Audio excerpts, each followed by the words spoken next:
everybody. It is Thursday, last week in February. I'm combining two topics here. I missed you last week. Sorry about that. The weather had me messed up and discombobulated. You know how this Midwest stuff is. One minute you seem like you're going into the spring, next minute it's like, all right, it's winter again. That's just how it is, though. So I am just going to get right into it on in March, as I mentioned before. Um, we are releasing our first issue of four this year because we're doing one each quarter. So I am excited about that. So that's forthcoming, and it's looking like the date will be around March 10th. Um, that's tentative. I always say tentatively because I have to leave room for errors and difficulties. As you all know, it is a one-woman show here. I put on the production alone. Sometimes I have freelance writers come in and help me out with some of the articles, but for the most part, it's just me producing a magazine that targets my community and have some issues and topics that are important to me, and that shows up in a lot of the public health issues that I'm familiar with. And we talk about a few people, some great people who are a part of our community, exposing their greatness and some of the things that they've been through, were triumphant through, and all of that good stuff. So that's something to look forward to. I'm excited about it. I'm always interested in hearing people's stories and sharing people's stories because that's what we're supposed to do as Black-owned media, right? Amplify our voices. And so that means to me finding the voices that's silenced in and throughout communities and giving them a platform for them to share their stories so they too can do their job of being living epistles and tell their stories so that future generations can find them and be inspired by them and be motivated by them. That's the goal. That's what I'm here for, and that's what I do. But I also talk about a lot of our issues, talk about a lot of the facts, lay out some of the data, because I do think that in time to come and years to come, not only does it help us now to know the information, but in years to come and times to come, when people go back and look at our time here, we have things laid out from different perspectives, not just from like the scholarly perspective or from the scientific perspective, but from the voices of everyday people. Like, this is how we experienced it. Some anecdotal stuff, data stuff, mixing it all up in there so that we can have our stories to tell. So that's so important. And enough of me rambling, enough of me going on. You know, I can do that all day if you follow me. You know, then I can talk and talk and talk. So last week, okay, not last week, the week before last, when I was here with you all last week, I was doing what I was doing, but the week before that, we talked a little bit about media literacy, right? So this week, I am going to,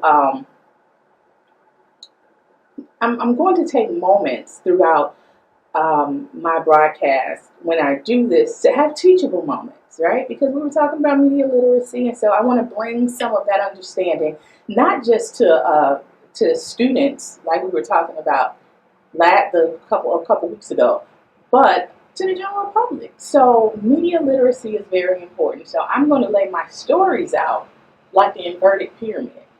And what that is I set up my story so that, like the inverted pyramid, and what that refers to is a story structure where the most important information, or what might even be considered the conclusion, you know, is at the top, at the very top. It's presented at the very beginning of a story. So if you think of a triangle or a pyramid, the top is usually, you know, how a typical storytelling narrative will, or like a movie, a film, will bring you to the conclusion. In a news story, the conclusion starts at the top where the most important information is given up front. And it kind of go into the more kind of the details at the bottom, and some of the things that happened in the past, some historical context that usually comes down there at the bottom of it. So I am going to set my delivery up that way. But instead of calling it most important information or conclusion, I'll just call it the heavier topics are at the top. So the things that are kind of that may affect your thinking or your mood or put you in that place where you're thinking about stuff and kind of weighs you down a little bit. I'm going to put that at the top and work my way through it. So last night, Russia launched an attack on major cities and airports across Ukraine. According to reports this afternoon, at least 18 Ukrainian military officials were killed in an attack outside of Odessa. The story is still developing. That's all I can say about that because I am not an expert on this topic and I don't have any direct contact with sources connected to journalists on the ground in Ukraine. So, I kind of limit, I give you what's out there, I share what's out there. But what I will say is this: Joe Biden made a public statement and tweet saying the United States and its allies and partners will respond in a united and decisive way. And Putin has since said, whoever tries to impede us, let alone create threats for our country and its people, must know that the Russian response will be immediate and leads to consequences you've never seen in history. Of course, all of this is leading to a global market plunge. All news media is responding on it. You can find stories on it everywhere at this moment. So I just had to address it because it's happening right now. It's live time and it's happening as we speak. So tune into that, find out what's going on, and I'll close that with prefacing this. Matthew 24:6 says, "You will be hearing of wars and rumors of wars. See that you are not frightened. For those things must take place, but that is not an end yet, or the end yet." So pray for the people of Ukraine. May they be covered in God's protection and grace. And we still have the least of these here in the States that we have to focus on and help, right? So last week I was supposed to talk about suicide prevention. And I said that I will combine the topics and talk about it this week. So we just, as a people, we need to chat just a little bit. So in the Midwest region alone, 635 Black people died by suicide in 2019. This region includes Illinois, Indiana, Wisconsin, Minnesota, Iowa, Missouri, Kansas, Nebraska, Ohio, and Michigan. One Purpose magazine targets this specific demographic. This is why we often cover the topics to support bringing awareness. We found that 498 of these suicide deaths were males and 137 were females in the data, in the data that we pulled from online, which was the CDC. According to a very early report on the influence of media and suicide, researchers found an important aspect of the presentation of suicide in the media is that it usually oversimplifies the causes, attributing the act to single factors such as financial disasters, broken relationships, and other failures. In addition, the most common factor leading to suicide is mental illness, and it's often overlooked. The National Alliance of Mental Health Fact. So I say this, before I give the fact, I preference this because I feel as though it is time for us to begin to change our language around suicide. I hear conversations and I hear people talking about it, and that's a wonderful thing. I think we should be having these conversations. But I do think that it is very important that when we're having these conversations to have them within proper context, right? So the National Alliance on Mental Health Fact. Typically, people do not die by suicide because they do not want to live. I'm going to repeat that. Typically, people do not die by suicide because they do not want to live. People die by suicide because they want to end their suffering. These individuals are suffering so deeply that they feel helpless and hopeless. Individuals who experience suicidal ideation do not do so by choice. They are not simply thinking of themselves, but rather they are going through a very serious mental health symptom due to either mental illness or a difficult life situation. There is a widespread stigma associated with suicide, and as a result, many people are afraid to speak about it.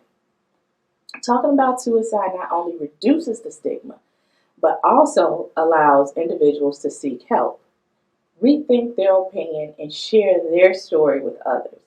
We all need to talk about it, to talk about suicide more. It's just a conversation that we need to have. But we have to remember that individuals die by suicide. A lot of times I hear in these conversations that we're having more of, which is a good thing, that an individual committed suicide. And I think that if we start shifting how we say that they died by suicide, we will stop looking at it as a selfish act and begin looking at it as an illness and recognizing the individual's suffering in that illness. So I think it's important to begin to change how we talk about it and change our language around it. So with that being said, there is an upcoming hotline that is being implemented throughout the country. It's 988. It has been designated as the new 3-digit code that will route callers to the National Suicide Prevention Lifeline.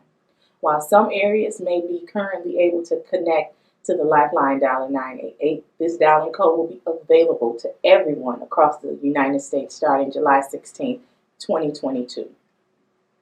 When people call, text, or chat 988, they will be connected to trained counselors that are part of the existing National Suicide Prevention Lifeline network. These trained counselors will listen, understand how their problems are affecting them, provide support, and connect them to resources if necessary. The current Lifeline phone number is 1-800-273-8255, and it will always remain available to people in emotional distress or suicidal crisis, even after 988 is launched nationally, right? So let's keep that in mind. And that's another thing I ask. If you watch this and you talk about suicide, if you talk about conversations related to, and I say that because I recently saw a post by a popular person on social media who I really like, and I listen to him all the time. He tells different stories about his experiences, and he shares things often, and he's entertaining. He's good to watch. He's good to listen to when he's fun. But he had given a video. He shared a video where a young man in the video was yelling at his father who died by suicide. So he was just, kind of releasing his pain. And in his conversation about the father's death, he said he was mentioning how it was selfish and how it was, to put his family, how could he put his family through that pain. And he did acknowledge the young man's pain, and it really bothered me when he was talking, and not because I think he was just being malicious. I definitely don't think it was him being malicious. I think that it's just that generally we have to work on the conversation and the language that we use around suicide and educating ourselves and informing ourselves that people are dealing with mental health crisis, and it can be an illness, a mental illness, and it's not, in the frame of mind where they're thinking selfishly. They're suffering. I mean, I think we just have to put that at the forefront of our thinking, and and just begin to have a better conversation or a healthier conversation, so that I think that we can open up a safe place for people to dialogue with us when they understand that we understand that it's not them doing something malicious or their thoughts are malicious. It's them actually needing compassion. And I think that's important for us to have that conversation, because if someone ever has the suicidal ideation, they know that more people are dealing with an understanding, and they may be able to open up more to individuals, because they know that they'll possibly understand them from a perspective of their suffering and not from a place of selfishness. You know. So anyway, we're going to move on to the topic of civic engagement. A useful definition of civic engagement is individual and collective actions designed to identify and address issues of public concern. Right? So civic engagement can take many forms, from individuals volunteering to organizational involvement to the electoral participation. So that brings me to my point. Voting, which is a hot topic depending on what region you're from, what area you're from. And here in the Midwest, there hasn't been much that changed with so let me get into the topic. So the electoral participation has proven to be an important avenue in and for our communities, right? So the 2020 presidential election, Black voter turned out in historic numbers. Americans did overall. So every 10 years, and let me kind of piggyback into that, because this is commentary. Of course, I want to deliver the facts, but I want to throw a little bit of commentary in there too. That was something I think that should have been celebrated. That we turned out in historical numbers.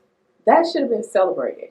But we were kind of robbed of that celebration and that unity of people actually coming together and making a democracy work. We were robbed of that because of the whole fraud, what traditional media, or the news media, the mass media, the larger media is calling the big lie. So I don't know if it'll go down in history as being the big lie, but we know that there was some lies that kind of robbed us of the actual celebration of us unifying in a way. So cities that we pay attention to in Illinois, particularly, has the most significant change. So Illinois is looking at a big boost for Democrats, which is, well, Chicago is the Democrat region. When you go south, you start seeing more red, but districts 13 and 17 is leaning towards Biden now. So with District 13, in the 2010 redistricting, which was from 2003 to 2013, the census and the redistricting following the 2010 census and the subsequent 2010 United States redistricting cycle, the 13th congressional district was drawn to cover parts of Bond, and these are counties, Bond, Champaign, Madison, McLean, and Sangamon counties, and all of Christian, Calhoun, DeWitt, Greene, Jersey, Macon, Macoupin, Montgomery, and Piatt counties, and or parts of Bloomington, Carlinville, Champaign, Decatur, Godfrey, Taylorville, and Urbana were also included. The boundaries became effective on January 5th, 2013, and the first representatives elected under the new lines were in the 2012 primary and general elections. Counties we probably never hear of, right? Well, I do. I hear of them because of my job, but the 2020 redistricting, following the 2020 census and the subsequent 2020 United States redistricting cycle, the 13th congressional district was significantly altered to include sections of the cities of Champaign, Springfield, and Metro East of St. Louis. all of Macomb County and sections of Champaign, Macon, Madison, Piatt, and Sangamon. And Piatt, Sangamon, and St. Clair counties are included in the new 13th district from the redistricting. So, if you follow the counties and how they vote, you can see how that shift occurred with the redistricting to be more leaning towards Biden and the Democratic ticket. So District 17, this district covered parts of Peoria, Tazewell, Winnebago counties, and all of Carroll, Fulton, Henderson, Henry, Joe Davies, Knox, Mercer, Rock Island, Stevenson, Warren, and Whiteside counties. As of the 2011 redistricting, which followed the 2010 census, all of parts of Canton, East Moline, Freeport, Galesburg, Kewanee, Moline, Peoria, Rock Island, Rockford, Pekin, and Sterling are included. The representatives for these districts were elected in the 2012 primary and general elections, and the boundaries became effective on January 5th, 2013. So the year results was like 1996 was blue, Clinton. 2000 was blue, Gore. 2004 was blue, Kerry. And 2008, Obama, blue. 2012, Obama. 2016, Trump. 2020, Trump. So they're saying that the 17th district now will be shifting more towards blue. So those were significant changes in the Illinois district. In Illinois redistricting, I should say, because there's a lot of talk. A lot of times we don't really talk about how voting occurs and how districting matters. And I think that it's just important to put it into perspective. Like I said, a lot of these counties we know nothing about. We know when I say Champaign, many people think of the college. When I talk about Peoria, there's some historical context there. There was a time it was a theater area maybe. So maybe there could be some context there around those things. But it's just important to understand how districting works and how things shift. There's a lot of commentary out there on how Trump was able to get the votes from this District 17 and 2016 and 2020, but that happened across the country and definitely across the Rust Belt. So these were interesting topics that we continue to have commentary about. I'm watching the news to see what's going on with the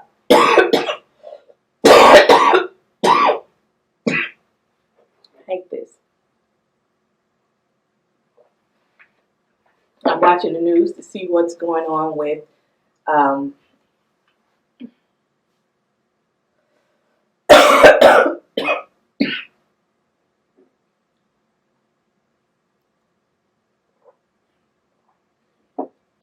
watching the news to see currently what's going on with Russia, and it looks like they've taken over a power plant. So it continues to unfold. It continues to happen as we speak in live time. So, just if you can, keep track of what's happening. Tune in to some local news because local news relevance is important. We talk about that every week.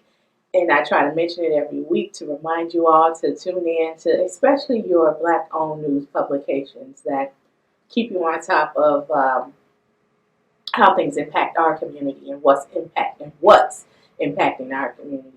So until next week, I'll let y'all. Bye-bye.